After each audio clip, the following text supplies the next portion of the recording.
Comissão B Parlamento Nacional, o membro UPF, na Autoridade Aduaneiro, controla a sessão ilegal e a fronteira. Membro Comissão B e Parlamento Nacional deve tratar assunto negócio estrangeiro, cooperação, defesa e segurança, deputado Natalino dos Santos e a segunda o subcomando geral PNTL, liu membro Unidade Polícia Fronteira, nomos Autoridade Aduaneiro, atual controlo basação ilegal sira nebe importa o nação vizinho, liu foguetes, hori labele fan e relógio sira, nune labele influencia comunidade sira sosa hori sunu arbiro durante fulan dezembro. Também ao uso para PNTL atu alerta e bando para labele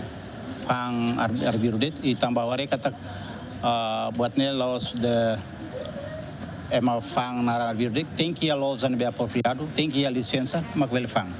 mas be tare kata buatnya tama ilegal barak tama começou a tambuan yang makmai então bola atenção ba autoridade aduaneiro e a fronteira atu hare e o PF sira nebe vigilância fronteira para labele o prevene ilegal sira hatama sasang nebe que privi tepteves e os penteli atu alerta e se suku se aldeia sira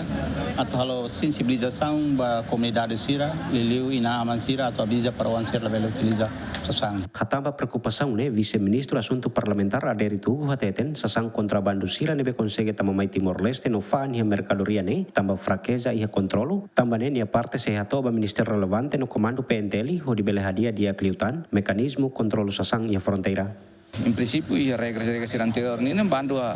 importa foguetes, mas na prática, se acontece ela também tem fraqueza e controle a fronteira, dar uma tama se dalan sira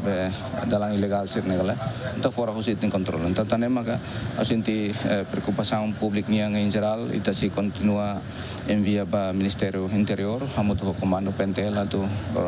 organiza di dia tamba gestão fronteira ini não é material sira nebe que kategoria tu bandu kaya bandu atu tamane bele efetivo e tene fronteira. Antes nemos comando geral PNTL lihusi comando dili fosai ona ba público liu jovem sira atu la bele sunu foguetes arbiro tamba além de perturba ordem público bele fomos risco ba emane vida. Luciano Amaral, Marito da Costa, GMN.